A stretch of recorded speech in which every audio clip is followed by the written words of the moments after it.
Vamos abrir as nossas Bíblias no livro de Mateus para começar, no versículo 28, eu quero dizer, capítulo 28.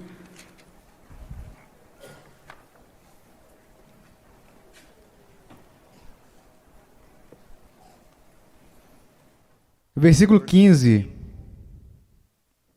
Eles, recebendo o dinheiro, fizeram como estavam instruídos. Essa versão divulgou-se entre os judeus até ao dia de hoje.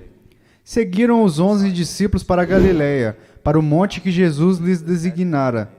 E quando o viram, o adoraram, mas alguns duvidaram. Eu vou falar sobre o Espírito Santo. Vou falar sobre o dia do Pentecostes. Normalmente eu não uso as anotações, mas eu vou ler bastante hoje, seguindo elas com muito cuidado. Quero ser muito claro a respeito das coisas que eu irei dizer. Agora vocês podem se perguntar, através da grande comissão, por que eu ia começar no versículo 15 e terminaria no versículo 17? Porque eu quero falar a respeito dos discípulos e uma transformação que aconteceu em suas vidas. Antes de tudo, quero apenas dar uma olhada por um momento nos discípulos, antes da ressurreição. Isso foi durante o ministério de 3 anos de Jesus. Muitas vezes, eles eram repreendidos pela dureza de coração e incredulidade. Jesus se referiu a eles como homens de pouca fé, em Mateus 16:8. Eles discutiram sobre quem entre eles seria o maior, em Marcos 9:33. Na presunção e no preconceito deles, eles queriam rogar fogo do céu sobre os samaritanos, em Lucas 9:54. Certa vez, Jesus disse que eles eram pedras de tropeço para ele porque colocavam a mente fora dos interesses de Deus, no interesse dos homens, em Mateus 16:23. Na crucificação, esses homens abandonaram Jesus e Pedro até mesmo o negou diante de uma pequena serva. É importante lembrar que uma serva pequena, ele negou a Cristo diante de uma serva pequena. E finalmente, apesar de tudo, eles não eram grandes homens de valor, virtude ou discernimento, mas nas próprias palavras de Jesus, eles eram homens tolos e tardios de coração para crer tudo o que os profetas haviam falado. Esses eram homens que foram chamados por Jesus Cristo para mudar o mundo. Agora vamos olhar para eles apenas por um momento após a ressurreição desta passagem. Antes disso, veja o versículo 15. Falando sobre os soldados que prestaram falso testemunho a respeito da ressurreição de Cristo, diz, eles recebendo dinheiro fizeram como estavam instruídos. Esta versão divulgou-se entre os judeus até o dia de hoje. Então você enxerga 16, mas os 11 seguiram para a Galiléia. Aqui vemos uma grande divisão, que continua até hoje em dia. Você vê um grupo de homens que procuram fazer nada mais do que desacreditar o testemunho do Evangelho e a ressurreição de Jesus Cristo. Na verdade, vemos todo um sistema mundial que, sem um conhecimento de si mesmo, está dentro de uma conspiração satânica enorme para restringir e oprimir o Evangelho. E é contra todo este sistema mundial que se opõe ao Evangelho que 11 homens como os homens que acabei de descrever, são chamados agora para ir a esse mesmo mundo, como ovelhas no meio dos lobos, e dar testemunho de Cristo. Agora, eles viram a Cristo. No momento em que chegamos no versículo 16, esses homens viram Cristo, eles viram o Cristo ressurreto. Mas o que encontramos nessa passagem? Encontramos uma mistura da realidade sobre a ressurreição, a adoração, reverência e incredulidade. Antes de tudo, quero que vocês olhem o versículo 16. Seguiram os 11 discípulos para a Galiléia. Vemos a obediência aqui. O mestre lhes ordenou. O Senhor ressurreto lhes ordenou que fossem para a Galiléia. E foi isso que eles fizeram.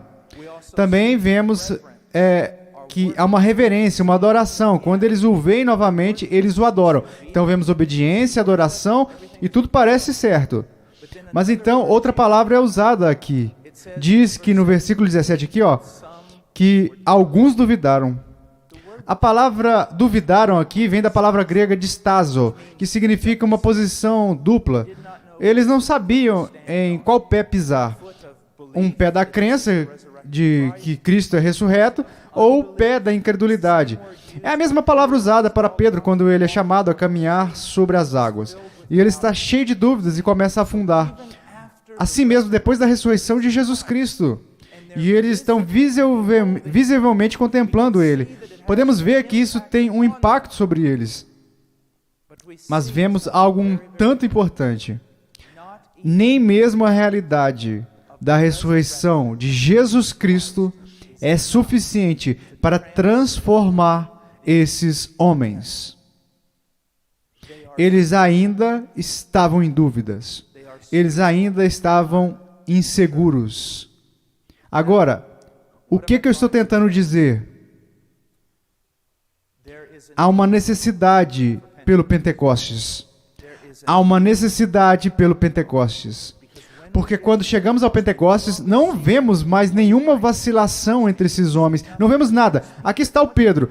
Agora eu quero que vocês pensem nisso. Ele nega a Cristo, o Messias, diante de uma serva, uma garotinha.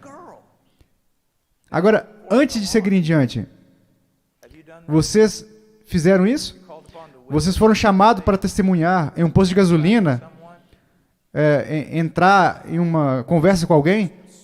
Apenas um indivíduo. E você não consegue ter coragem suficiente. E você sai de lá envergonhado. Você se identifica com Pedro? Ora, vamos em frente. Então, depois do Pentecostes, não vemos mais esse tipo de vacilação. O que nós vemos? Vemos exatamente o que Jesus prometeu. E aqui está o que ele prometeu. Lucas 24:49. Eis que envio sobre vós a promessa de meu Pai. Permanecei, pois, na cidade, até que do alto sejais revestidos de poder. Atos 1:18. Mas recebereis poder, ao descer sobre vós o Espírito Santo, e sereis minhas testemunhas, tanto em Jerusalém, como no Judéia e Samaria, até os confins da terra. Portanto, aqui vemos Pedro negando Jesus Cristo diante de uma serva pequena, uma criança. Depois do Pentecostes, vemos Pedro diante de toda a nação judaica, todos os teus líderes, os mesmos homens que crucificaram o Senhor, e proclamando Cristo com ousadia. Agora, meus queridos amigos, pode ser bom se nós simplesmente admitirmos agora e vocês simplesmente tentarem raciocinar sobre isso. Isso é cataclísmico, isso é inexplicável, isso é fenomenal. O que aconteceu com esse homem? Ele se tornou um homem diferente. Até a maneira como ele lida com as Escrituras. Vocês percebem? Quero dizer, mesmo quando Jesus estava com ele lidou com as Escrituras de uma maneira meio que sempre tropeçando. No Monte da Transfiguração, ele interpretou tudo errado do que estava acontecendo lá. Mas quando você o vê, depois do Pentecostes, você vê um homem diferente, com ousadia, uma ousadia diferente, um conhecimento diferente. Você vê um homem diferente. Você vê algo mais do que um homem. Agora, o que aconteceu no dia do Pentecostes? O Espírito Santo veio sobre os discípulos e eles foram revestidos de poder. Agora, a palavra revestido é traduzida da palavra grega enduo, que significa induzir alguém a ser vestido ou ser revestido. Estamos falando agora, não quero que você olhe para isso apenas figurativamente ou de maneira poética e tirar o significado disso. Eles estavam literalmente revestidos, vestidos de poder. Eles estavam empoderados. Como um rei pode vestir-se com vestes reais, como um soldado pode se vestir com as roupas da batalha, com as armaduras da batalha. Esses homens estavam revestidos, vestidos com poder. Eles estavam dispostos, eles estavam revestidos com isso. Agora, eu quero ler algo. Aqui está o debate. Eu sei que há um grande debate, muito grande, sobre o assunto do batismo ou do derramamento do Espírito Santo. Eu não vou entrar em todas as nuances desse debate, mas eu tenho uma questão para vocês. Eu só tenho uma pergunta para vocês. Agora, não passe por cima dessa pergunta. Basta perguntar a si mesmo como isso se aplica a você. Você descreveria a sua vida? Você descreveria o seu ministério como dotado de poder, revestido de poder, vestido de poder? Você descreveria a sua vida dessa maneira? E se você disser não, portanto eu faço a pergunta: qual é a diferença entre eles e nós? Você pode dizer com o apóstolo Paulo: a minha mensagem e a minha pregação não foram em palavras persuasivas de sabedoria, mas em demonstração do Espírito e de poder? Agora vamos mudar isso um pouco para se aplicar a cada crente. Que a minha vida não consiste apenas em palavras persuasivas de sabedoria ou de conhecimento, mas a minha vida, a minha própria vida é uma demonstração da pessoa, do Espírito e do poder. Agora, não tente explicar isso. Simplesmente pergunte a si mesmo isso. Eu quero dizer, seja honesto. Agora, o que isso nos ensina sobre tudo isso? Eu quero ler mais uma vez. A ressurreição foi uma grande vindicação ou demonstração das reivindicações de Cristo. No entanto, mesmo esse grande evento não poderia produzir os resultados necessários no coração dos apóstolos, sem a obra sobrenatural do Espírito. O maior conhecimento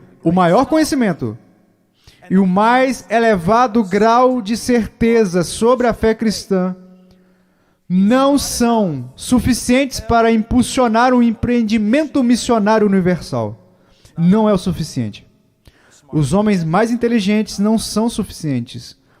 Como os discípulos do primeiro século, nós não precisamos de enormes graus de infusões ou capacitações cada vez maiores do Espírito Santo. Agora eu quero deixar bem claro que isso não se aplica apenas aos ministros, não se aplica apenas aos pregadores, não se aplica apenas aos homens. Ao observar os esforços do homeschool na minha própria casa e observar o fardo e a tensão que isso impõe à minha esposa e a virtude que é drenada dela, eu sei que a maior necessidade da minha esposa é ser revestida de poder.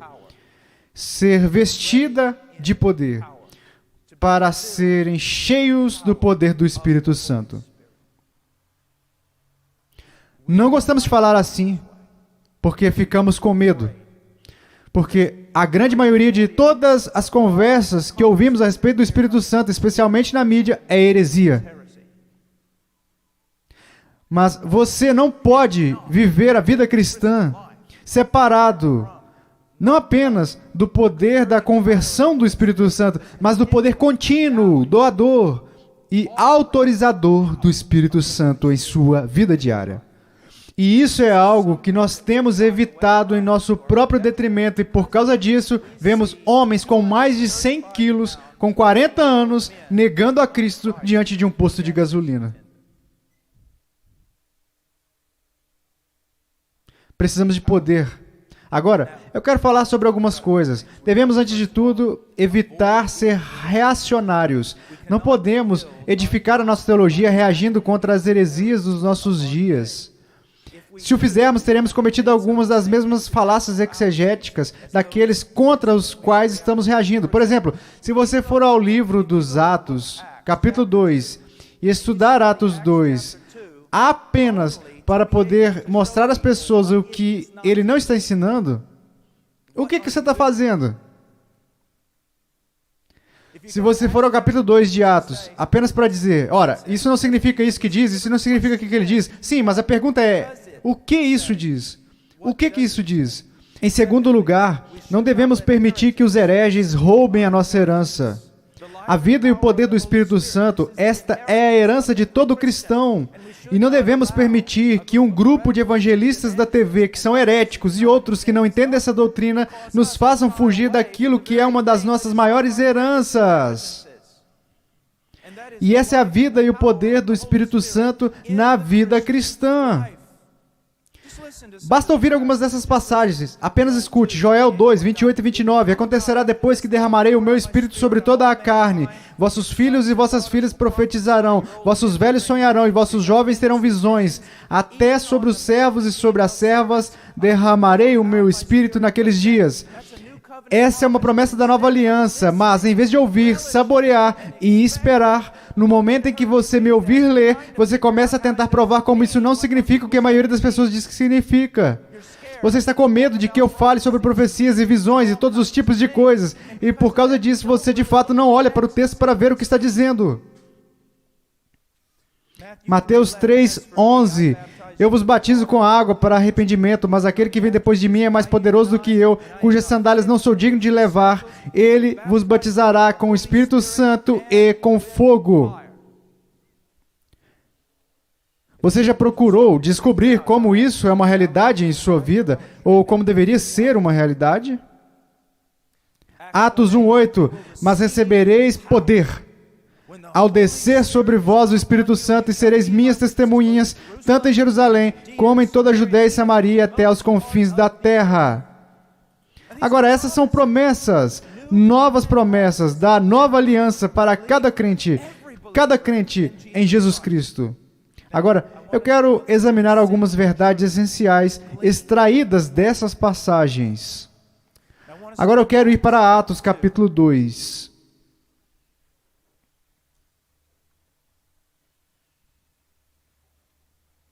E em Atos capítulo 2, obviamente, começando no versículo 14, o que aconteceu? Chegou o dia do Pentecostes, houve o derramamento do Espírito Santo.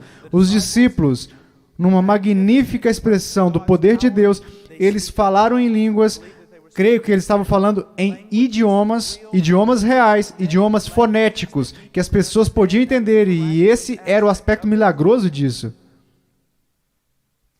Então, alguns os acusaram de estarem bêbados.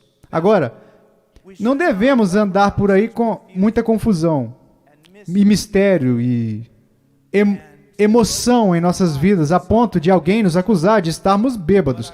Mas direi isso.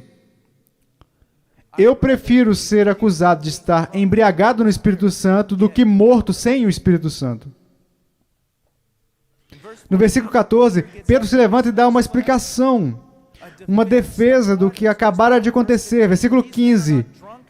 Esses homens não estão embriagados como vindes, pensando sendo essa a terceira hora do dia, mas o que ocorre é o que foi dito por intermédio do profeta Joel. Acontecerá nos últimos dias, diz o Senhor, que derramarei do meu espírito sobre toda a carne, vossos filhos e vossas filhas profetizarão, vossos jovens terão visões e sonharão, vossos velhos. Até sobre os meus servos e sobre minhas servas derramarei do meu espírito naqueles dias e profetizarão. Agora, continue, poderíamos ler mais, mas o tempo é restritivo hoje. Eu quero olhar para algumas das verdades essenciais aqui. Em primeiro lugar, com relação ao Pentecostes, foi um evento único na história da igreja. É inegável que existem certos aspectos do Pentecostes que são únicos. Mesmo aqueles que afirmam hoje em dia de falar em línguas e sonhar, ter visões e tudo, raramente encontra pessoa que fala sobre línguas de fogo em suas cabeças. Porque isso é realmente algo que pode ser substanciado. Pode ser visto ou não visto. Havia certos aspectos que eram únicos. Agora vamos olhar para isso. Em primeiro lugar, foi único como um cumprimento direto da Escritura. Em Joel 2, 28 e 29, Pedro está, obviamente, citando Joel. O momento inaugural, ou inicial, em que o Espírito de Deus foi derramado sobre a igreja, você só pode ter uma inauguração. Foi o começo, e isso o torna único. Além disso, veio acompanhado por circunstâncias únicas. Línguas de fogo, falar em línguas, que não são registradas novamente em Atos 4, quando o Espírito é derramado. Então, havia algumas coisas que eram únicas. Agora, eu não estou aqui para argumentar línguas, visões, a favor, contra, cessar, não cessar. Eu só quero apontar que qualquer um, todo mundo tem que reconhecer que havia certos aspectos do dia do Pentecostes que eram e foram únicos. Foi um evento único na história, sem precedentes. Outra coisa que precisamos reconhecer sobre o dia do Pentecostes, agora escute com muita atenção, porque se relaciona com a linguagem que acabei de usar. O Pentecostes marcou o início de uma obra extraordinária do Espírito, que duraria durante toda a era da igreja. Através dele sai a sua totalidade. Agora, o derramamento do Espírito no Pentecostes marcou o início da nova era do Messias e a nova era do Espírito. Era o começo, era a iniciação. Diz, nos últimos dias. Aqui representa aquele tempo entre a morte, a ressurreição e a ascensão de Cristo e a sua segunda vinda. Você encontra aqui em Pedro, no versículo 16. Mas isso é o que foi dito pelo profeta Joel. E isso acontecerá nos últimos dias. Os últimos dias começaram com a vinda do Messias, com a sua morte e a sua ressurreição, e depois a sua ascensão à destra do Pai. Estamos nos últimos dias há mais de 2000 anos. Agora, isso marcou o início da nova era do Messias e do Espírito. Mas ouça a minha linguagem. Marcou o início da nova era, e não o começo e o fim em um evento singular. Espero que vocês estejam entendendo o que estou dizendo. Muitas pessoas quando dizem, ora, o Pentecostes é único. Ele marcou o derramamento do Espírito. É uma coisa única. Sim, há muitas coisas únicas sobre isso, mas o que vocês precisam perceber é que é o cumprimento. Essa promessa em Joel foi inaugurada naquele momento, mas não foi inaugurada e completamente cumprida para que nunca mais aconteça. Não está dizendo, o Espírito veio, está cumprido, está feito, agora você vai andar de uma maneira diferente sem o poder do Espírito Santo depois da era apostólica. Não é o que está dizendo. É errado pensar que a profecia de Joel foi cumprida no dia do Pentecostes, ou mesmo no primeiro século da igreja, ou que terminou com os apóstolos. Pensar nisso é redefinir os últimos dias. Joel disse que nos últimos dias Deus derramaria o seu Espírito. Os últimos dias começaram com a ascensão de Cristo e irão terminar com a vinda de Cristo. Portanto, essa profecia de Joel, embora tenha se cumprido lá no livro dos Atos, capítulo 2, ela deve continuar se cumprindo ao longo da história da igreja. Ainda se aplica a nós hoje em dia. Além disso, é errado pensar que a promessa é apenas para a era apostólica. A era apostólica. O surpreendente sobre Joel não é que o Espírito seria derramado sobre os líderes ou sobre os apóstolos, mas seria derramado sobre o menor entre o povo de Deus, durante toda a era da igreja. Creio que a minha pergunta é esta. Como esta profecia de Joel se relaciona com você e com a igreja hoje em dia? Sempre que ouço pessoas falando sobre a profecia de Joel, elas falam sobre isso no contexto de Atos capítulo 2, como um evento inicial que nunca ocorre novamente. Mas o próprio Joel está dizendo, ou Deus através de Joel, que essa promessa é para todo crente ao longo da era da igreja. Agora, vamos ver algumas coisas.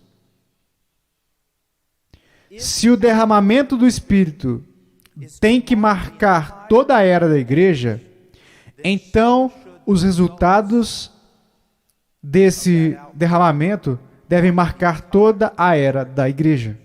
Agora, eu quero chegar ao centro do que estou tentando dizer. E alguns de vocês que têm olhares um tanto preocupados em suas faces, espero dar paz a vocês.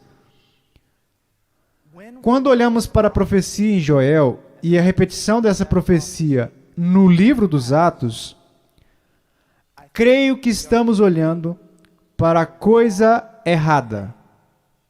Certamente estamos olhando para isso de uma maneira errada. Agora, o que nos assusta neste texto? Nos assusta que eles falaram em línguas. Isso nos assusta. Agora, o que mais nos assusta neste texto? Nos assusta o que diz: vossas filhas profetizarão, vossos jovens terão visões, e sonharão vossos velhos. Derramarei do meu espírito naqueles dias e profetizarão. Isso é o que nos assusta.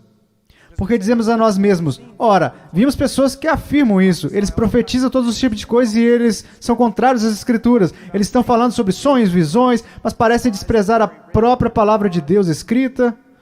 O que isso significa? Esse é o nosso problema. Estamos nos concentrando nisso. Estamos focando nisso. Agora, quero ler algumas coisas para que eu possa ser o mais claro possível. O que isso significa? Quando lemos essa passagem em Joel, isso significa que sonhos, visões e línguas devem ser a norma em nossa experiência cristã? Absolutamente não. Não é o que isso significa. Lemos as epístolas, até olhamos nos livros dos Atos, vemos que não é dessa forma e não são essas as normas. O erro é este. O erro que acredito que os crentes mais sinceros cometem em relação a esse assunto é que eles fixam sua atenção em um aspecto mínimo e não no essencial de uma promessa ou realidade maior. Eles estão se concentrando em um meio particular de comunicar o dom, em vez do dom em si. Quando Joel profetizou e viu essa nova promessa da aliança que aconteceria no futuro, aqui está a pergunta: Joel está se deliciando com o fato de que o povo de Deus terá sonhos, visões e falará em línguas? Não. Não foi isso que deixou Joel animado. Joel ficou animado, encantado, porque um dia o povo de Deus poderia experimentar fenômenos sobrenaturais? Não.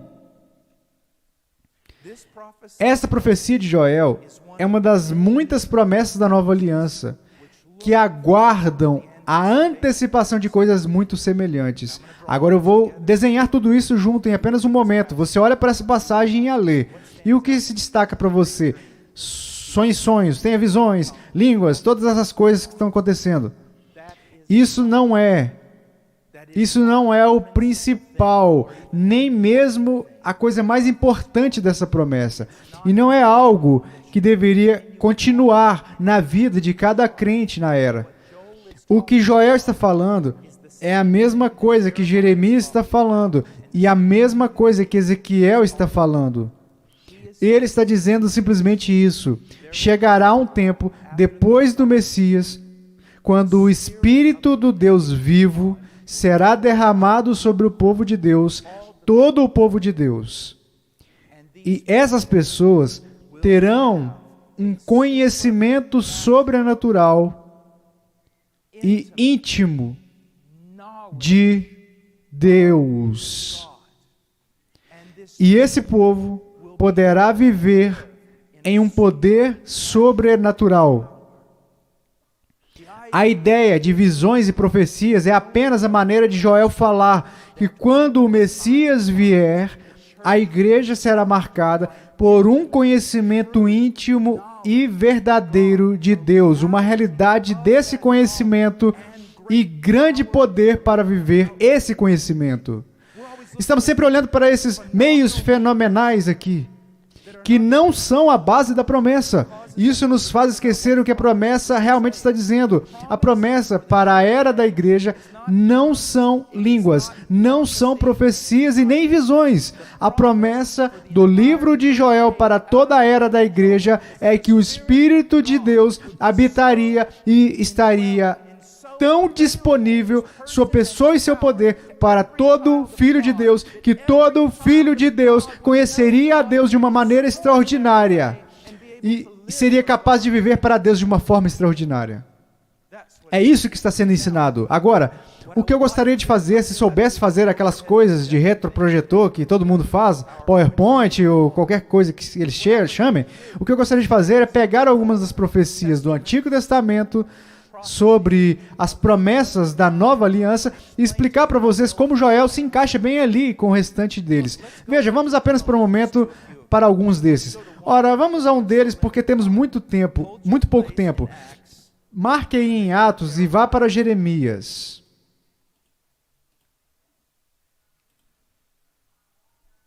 31.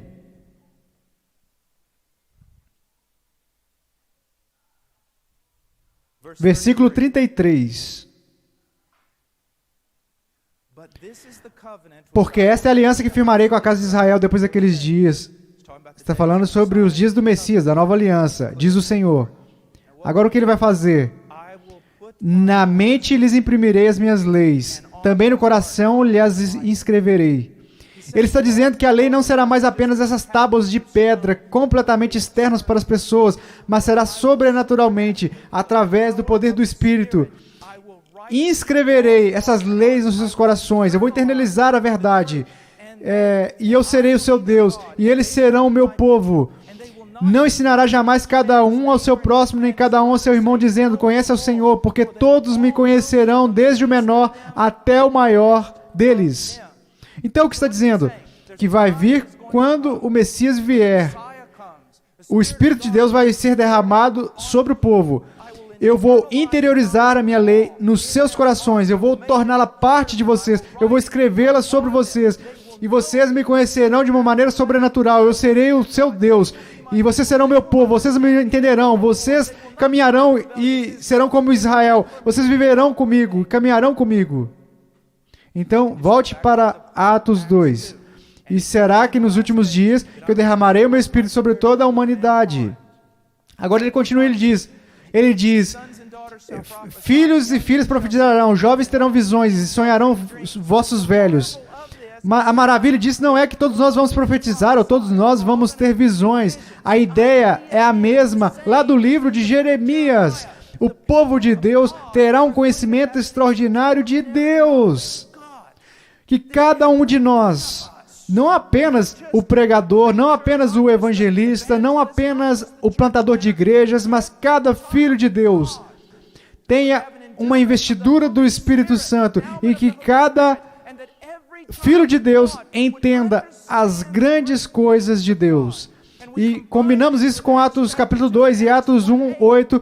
Eles não apenas teriam um grande conhecimento de Deus, mas também teriam o poder do Espírito Santo para viver esse conhecimento.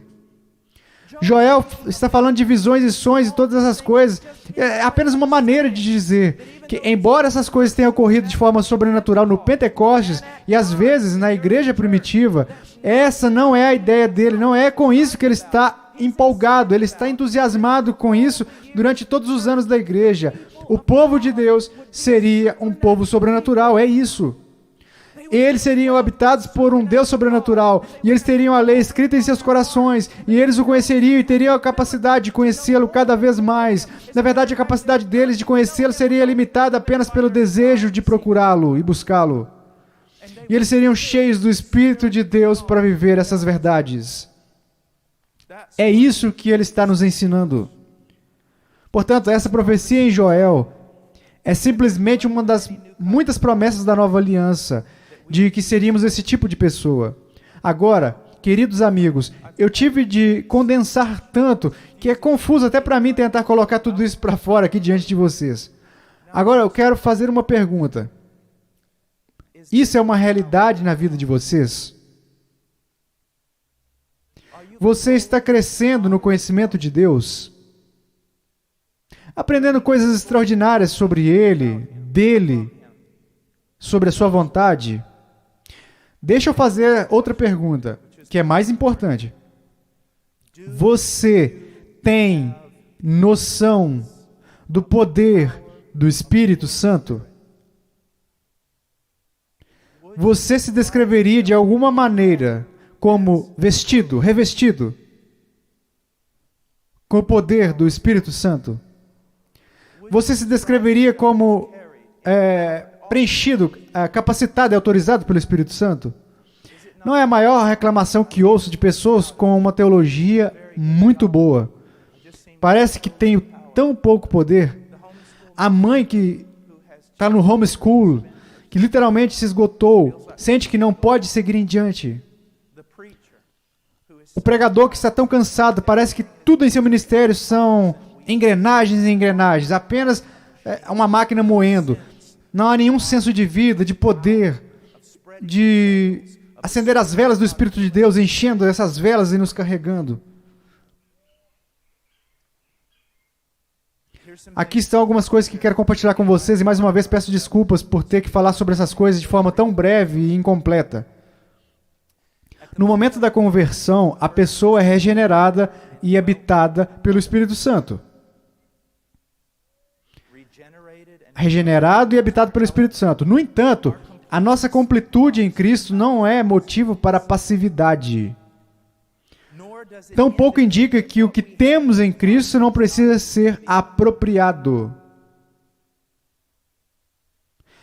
Você foi habitado pelo Espírito Santo. Você recebeu o conhecimento de Deus. Mas você não quer mais do conhecimento de Deus? E na mesma pergunta, você não deseja uma capacitação cada vez maior do Espírito Santo? Eu quero que vocês ouçam o apóstolo Paulo. Ele diz, agora, tira a poesia disso.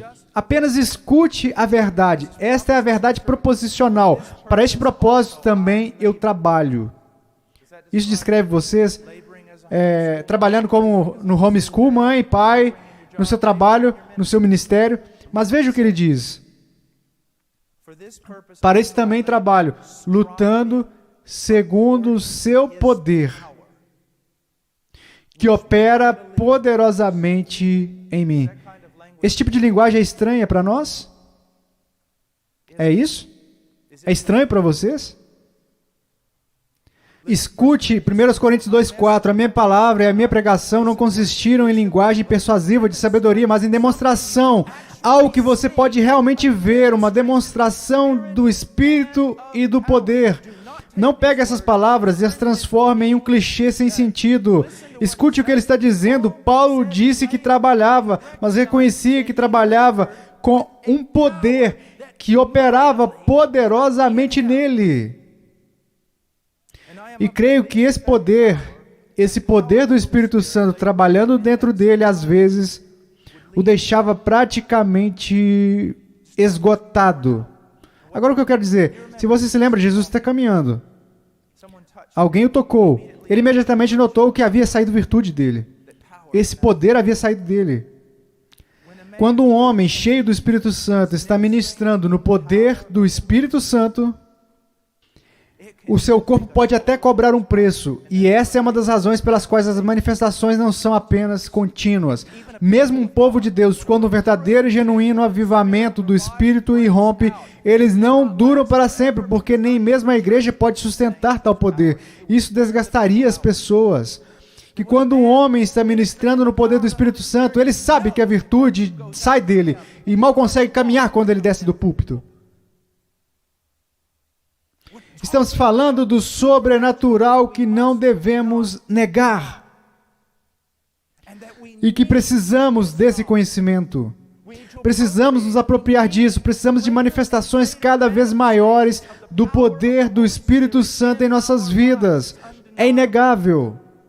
Agora, quando alguém me questiona, e eu trouxe aqui hoje, porque sabia que não seria capaz de ensinar mais do que alguns minutos sobre este tema, quando alguém me questiona, irmão Paul, o que você crê sobre o Espírito Santo, a ideia do Pentecostes, o batismo do Espírito Santo e tudo mais, eu teria que dizer que, resumindo a minha visão do Espírito Santo melhor do que qualquer outra pessoa neste planeta, e uma pessoa com quem aprendi muito sobre o Espírito Santo, é o Ian Murray, o historiador da igreja Ian Murray.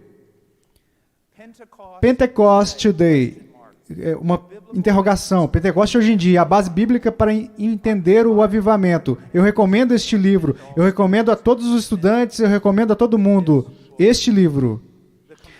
O companheiro dele, que vem antes, é o Avivamento e Revivalismo, que aponta para todo o fogo falso na América.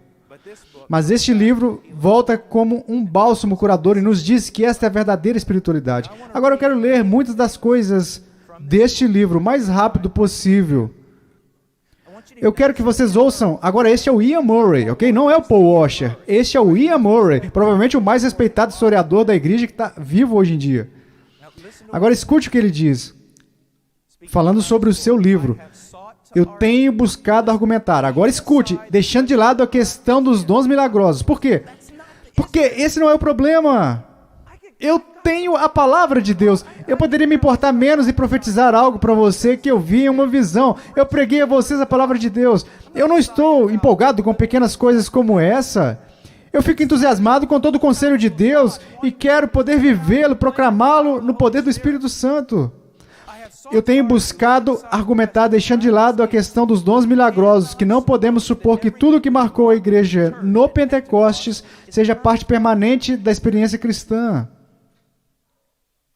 O alto grau de ousadia, alegria e segurança, que então e mais tarde marcam os discípulos, não é duplicado em cada pessoa regenerada hoje em dia. Ele não está dizendo que está tudo certo. Ele está apenas apontando. Você olha para aquela igreja primitiva, mesmo sem os dons milagrosos, você apenas olha para aquela igreja primitiva e compara com a igreja hoje em dia. Você vê algumas diferenças? Você olha para Pedro e alguns daqueles homens, na ousadia de alguns dos menores cristãos ao longo da história que se opuseram ao mundo, e você se pergunta, isso é empoderamento que eles têm? Isso é visto em mim? Os ministros cristãos podem ser muito deficientes na autoridade que marcou os pregadores da igreja primitiva. Lembra do que eles disseram sobre Jesus? Eles ensinavam com grande autoridade, não como os escribas, que apenas citavam outros escribas. Havia um senso de autoridade. Existem muitos ministros hoje em dia que podem dar a você um sermão perfeitamente exegetado, e parece não haver autoridade nem poder por trás disso. Ele disse, mas como isso pode ser explicado? Como essa diferença entre a igreja primitiva e nós pode ser explicada se o que aconteceu com a igreja no Pentecostes agora acontece com todas as pessoas quando elas se tornam cristãs? Por causa da heresia que nos cerca hoje em dia, basicamente dizemos a quase todos os nossos convertidos, ok, você se converteu, o Espírito Santo habita em você, você está completo em Cristo, não precisa buscar uma segunda bênção ou algo para te tornar mais espiritual. Tudo isso é verdade, mas a questão é, o que eles precisam fazer? É verdade que não devemos buscar os dons milagrosos, não devemos buscar línguas, não devemos buscar segundas bênçãos que nos separam dos outros crentes, mas deixe-me perguntar, o que dizemos aos novos convertidos para fazerem? Viver na mesma falta de poder que a maioria de nós está demonstrando? Vamos continuar. Ser cheio do Espírito Santo pode ser o mesmo que apenas ser cristão? Em vez disso, não é aparente que um indivíduo pode pertencer genuinamente a Cristo e ainda assim ter pouca segurança? Ele diz isso, não é verdade? Não existem pessoas que genuinamente pertencem a Cristo e ainda assim têm pouca segurança? E que um pregador pode ser ortodoxo e carecer de unção, carecer do poder do Espírito? Dificilmente é convincente dizer, em resposta, que tais cristãos possuíam a mesma plenitude pentecostal na regeneração, mas a perderam mais tarde. Após longa experiência pastoral, Charles Vaughan chegou a uma conclusão mais provável. Ele disse isso: muitos filhos de Deus verdadeiramente regenerados e dolorosamente santificados nunca alcançam, pelo menos aparentemente, a doce bênção da unção do Espírito. Em outras palavras, podemos ser regenerados e ainda não nos assemelharmos aos pregadores cheios do Espírito Santo e os cristãos da era apostólica. Isso é verdade, não pode ser negado. Podemos ver pessoas que são ortodoxas, podemos ver pessoas que são até muito morais, até mesmo pessoas muito dedicadas, mas falta a ideia da capacitação do Espírito Santo, a ousadia, a unção e a autoridade. É isso que falta. Agora, quero que leamos, apenas por um momento, Lucas capítulo 11. Mais uma vez, eu sei que... eu já estou terminando aqui. Lucas capítulo 11, versículo 13. Jesus falando, dando instrução sobre a oração. Ele diz no versículo 13: ora, se vós que sois maus sabeis dar boas dádivas aos vossos filhos, quanto mais o Pai Celestial dará o Espírito Santo àqueles que lhe o pedirem. Agora, você diz, ora, irmão Paul, eu pensei que você acabou de dizer que na conversão somos regenerados pelo Espírito Santo e habitados com o Espírito Santo e completos em Cristo. Sim. Bem, então por que este texto está dizendo que devemos orar para que Deus nos conceda o Espírito Santo? O que isso significa? Bem, em vez de confiar em mim, sobre o assunto, eu quero ler para vocês alguns dos puritanos, alguns dos primeiros batistas, o que eles diziam. George Smithson, sobre a doutrina do Espírito Santo, um dos livros mais respeitados sobre a doutrina do Espírito Santo. Ele diz: nenhuma teoria mais maliciosa e enganosa poderia ser proposta, ou mais desonrosa para o Espírito Santo do que o princípio de que, porque o Espírito foi derramado no Pentecostes, a igreja não tem garantia de orar por infusões do Espírito de Deus. Ao contrário, quanto mais a igreja pede o Espírito e espera por suas comunicações, mais ela recebe. E toda a ideia aqui é esta: eu recebi o Espírito Santo. Ele é uma pessoa, eu não recebi uma parte dele. Mas o clamor do crente é por preenchimentos cada vez maiores, manifestações cada vez maiores, habilitação do Espírito Santo para encarar os desafios da nossa vida diária e ministério. Quantos de vocês, mães que estão no homeschool, quantos de vocês pregadores, confrontados com o desgaste e o cansaço, vendo a tarefa em mãos, praticamente com medo disso, foram e clamaram: encha-me com o Espírito Santo. Não apenas com perseverança, não apenas com a habilidade de moer as engrenagens e passar por este deserto, não. Rogar: derrama o teu Espírito dentro de mim. Derrame infusões cada vez maiores, manifestações cada vez maiores. Cumpra as promessas da sua aliança. Faça com que o Espírito seja como um rio. Escute Jonathan Edwards. As Escrituras não apenas nos dirigem e nos encorajam, em geral, a orar pelo Espírito Santo, acima de todas as outras coisas, mas é a vontade expressamente revelada de Deus que sua igreja esteja muito em oração por aquele glorioso derramamento do Espírito que está para acontecer nos últimos dias e para o que será realizado por ele. Thomas Boston, o famoso puritano: portanto, respire, argueje e anseie pelo Espírito de Cristo. Isso descreve vocês? Isso descreve a igreja de vocês? Agora escute a sagacidade de Spurgeon, escute ele. Ele disse: não ouvimos algum tempo atrás de certos irmãos sábios que nunca deveríamos orar pelo Espírito Santo? Eu creio que ouvi dizer muitas vezes: temos o Espírito Santo e, portanto, não devemos orar por ele. Como aquela outra declaração de certos homens da mesma irmandade, que temos perdão do pecado e não devemos orar por isso. Assim como nunca devemos orar pelo que temos. Se temos vida, Spurgeon diz, devemos orar para que o tenhamos mais abundantemente. Se temos perdão em um aspecto, devemos orar por um sentido mais completo desse perdão. E se temos o Espírito Santo para que sejamos vivificados e salvos, não pedimos a Ele nessa capacidade, mas pedimos seu poder em outras direções e sua graça em outras formas. Eu não vou diante de Deus agora e digo: Senhor, eu sou um pecador morto, vivifica-me pelo teu Espírito. Pois confio que fui vivificado pelo seu Espírito.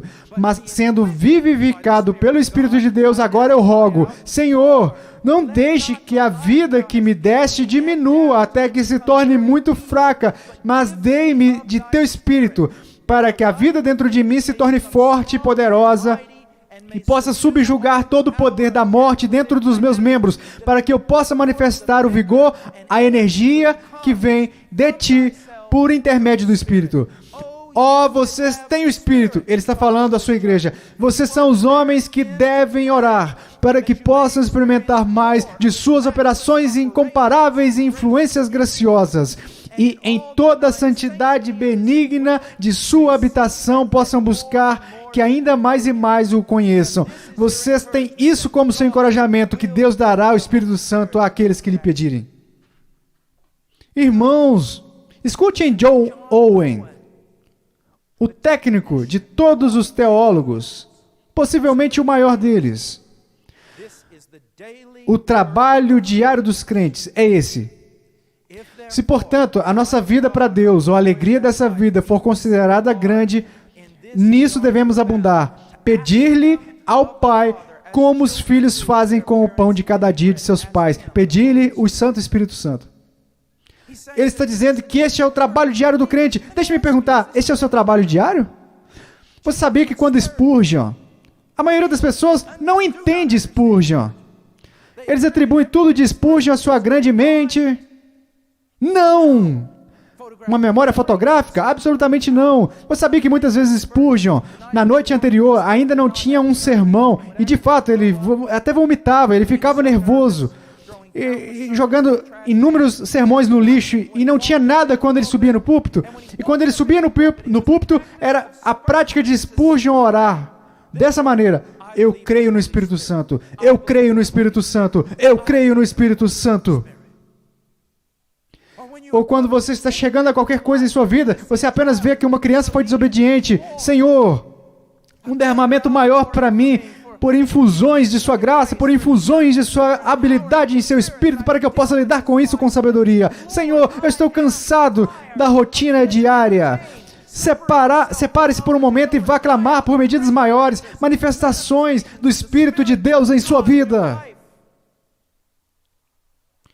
Com relação à unção do Espírito Santo, John Owen escreve: é aí que está o dever dos crentes de orar continuamente. Ouça-me! Orar continuamente por seu aumento e maior manifestação do seu poder neles. Sim, é seu dever trabalhar para que suas orações sejam tanto fervorosas quanto eficazes. Suas orações por maiores investiduras do Espírito Santo são fervorosas e eficazes, pois quanto mais expressos e eminentes são os ensinamentos dessa unção neles, mais fresca e abundante é a sua unção. E um dos meus favoritos, Richard Sibbes, pega um homem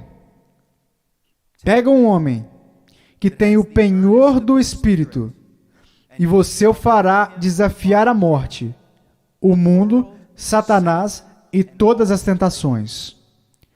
Pegue um homem que é negligente em trabalhar para aumentar o seu penhor com relação ao Espírito Santo, e você o encontrará fraco.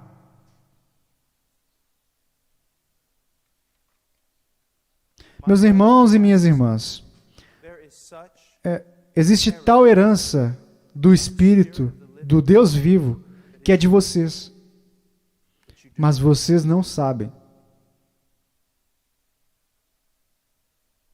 Há o Espírito Santo, há como você continua ao longo da sua vida.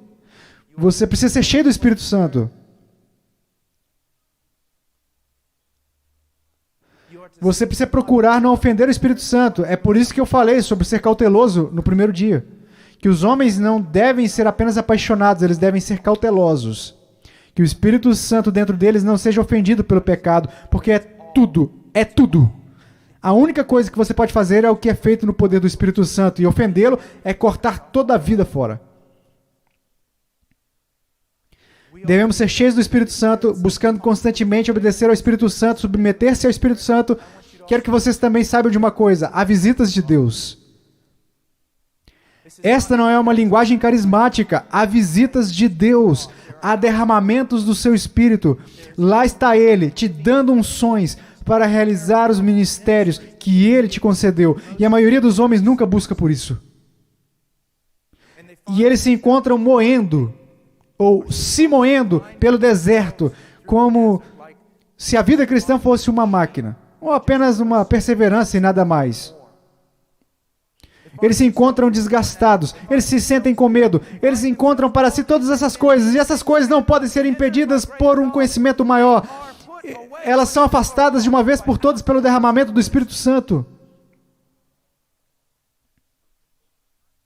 E eu sei que há grandes extremos e sei que há grandes perigos, mas existem grandes perigos de estar morto. Muito morto e sem nenhuma energia. Os homens falam muito hoje em dia sobre a pregação. Os homens falam muito sobre a pregação expositiva, a ponto de se tornar praticamente um ídolo. Eles sentem que se interpretaram corretamente o texto, eles pregaram. Eu quero que vocês saibam de uma coisa. Eu fico um tanto cansado de palavras. Tantas palavras, tantos sermões. Onde está o poder? Onde está a demonstração de poder? Na conversão das almas, em santos que se tornam piedosos.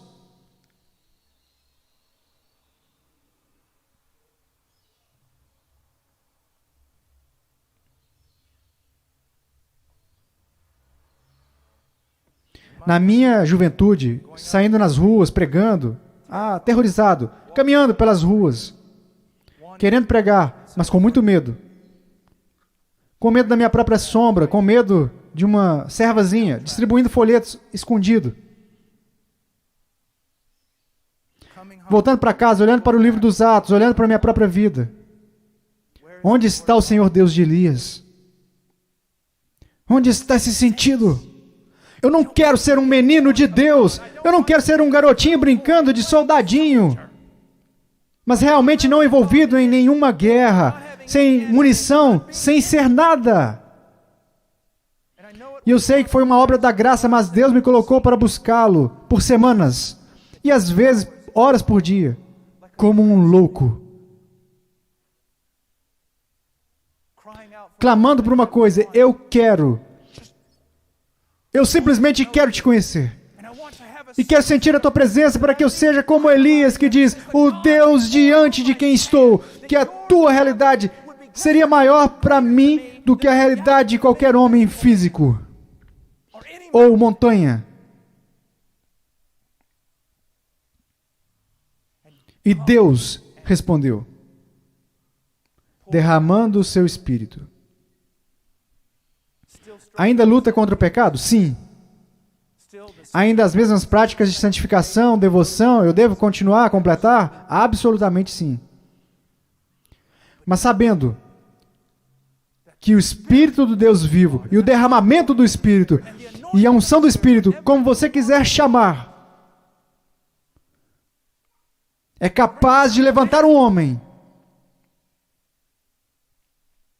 e enchê-lo de poder, para que ele se torne algo que ele não era. Mas então há uma grande mordomia, administração para caminhar nisso. Leonardo Ravenhill uma vez me deu uma pista. Outros podem, mas você não pode. O que significava era que outros cristãos podem ter a liberdade de fazer isso e aquilo, mas você não. Outros homens podem ter a liberdade de observar as coisas para fazer as coisas e ver coisas, mas você não pode. Você tem uma mordomia dentro de você, uma administração dentro de você e sobre você. Eu estou tão cansado de ouvir as pessoas dizerem, gostaria de ter vivido na época do Antigo Testamento, quando você pudesse realmente conhecer a Deus. O fim de todas as coisas chegou sobre a igreja. Nosso conhecimento de Deus deve ultrapassar de longe o de Moisés. João Batista foi maior que ele e nós somos maiores do que João. O Espírito vivo de Deus habitando em nós, nos ungindo, nos capacitando a enxergar o milagre que a palavra de Deus vem, e quando ela vem, Deus fala ao coração dos homens e diz que haja luz, e há conversões, e há obras de santificação, e há fé em Deus em oração. Não negligencie a sua herança. Não tente realizar essas tarefas impossíveis de criar famílias piedosas, de ministrar em uma igreja, sem o Espírito. O Espírito de Deus pode vir tão fortemente sobre um homem que o rasgue em 2 pedaços. Essa é a sua herança. Vamos orar. Pai, eu oro para que, antes de tudo, o Senhor remova todo o mal entendido. Qualquer tendência aos extremos. Que venhamos te procurar e buscar por sua causa maior. Uma maior habilidade, capacidade e dependência do Espírito Santo. Que cada fraqueza, cada obstáculo aparentemente intransponível nos conduza a clamar, ó Deus, derrama o teu Espírito. Me faça capaz dessa tarefa, em nome de Jesus, amém.